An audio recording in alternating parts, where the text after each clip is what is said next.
it. A group dedicated to making a difference in the lives of wounded veterans make a heartbreaking discovery over the weekend. A fleet of custom-made bikes stolen from a storage locker in San Diego. Now, John Warden's president and founder of Ride to Recovery. Ricky Sonnell is a wounded U.S. Army veteran, and they're both with me now out of Los Angeles. Gentlemen, good morning. John, who would do something like this? Bad guys, really bad guys. Well, where were they? Military hospital. Yeah, where were they, and how did this happen?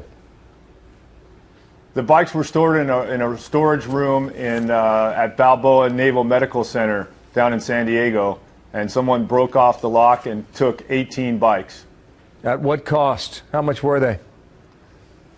The bikes were worth over $50,000 collectively. Some of them were worth as much as $10,000. Some of the custom adaptive bikes that we do get pretty expensive for double and triple amputees. Some of the pictures you're showing now, well, we put a lot of work and effort into those bikes, and so it's a very disturbing and really upsetting to the community that someone would do something like this. No question about it. You wonder what in the world they could do with them. You know, Ricky, you served in Iraq. You're suffering from burns. How did this bike help you in your own personal recovery? Well, I've suffered a lot since I come back, you know, with my family, with my friends, just getting out of the house, keeping a job, getting on that bike is really all I've had. I lost my job a year ago, and since I've lost my job, I really haven't had anything to, you know, you go to the doctors and they give us prescription pills, you know, here's antidepressants, here's that, here's this.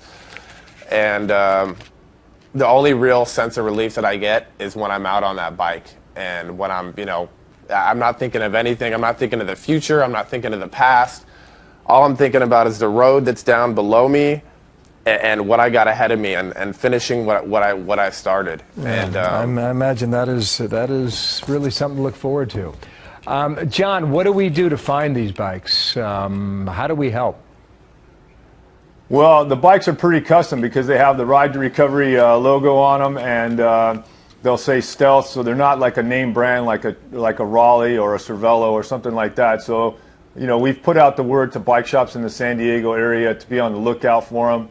You know, we're hoping that whoever did it, you know, because of the attention that's been brought to it, that they'll realize that those bikes need to be returned and they'll just anonymously drop them off. But those bikes mean so much more to the vets than just the value. I mean, there's not a price you can pay on life. And, you know, Ricky here, he did his first ever century on a borrowed bike on Saturday, and it's a tremendous accomplishment for him, especially given all that he's done. Listen, we wanted to get the word out. Ride to Recovery is the website, too. Well, let's go find those bikes and hope that this helps. Thank you, Ricky. Thank you, John, for sharing your story out of California. Good luck, man.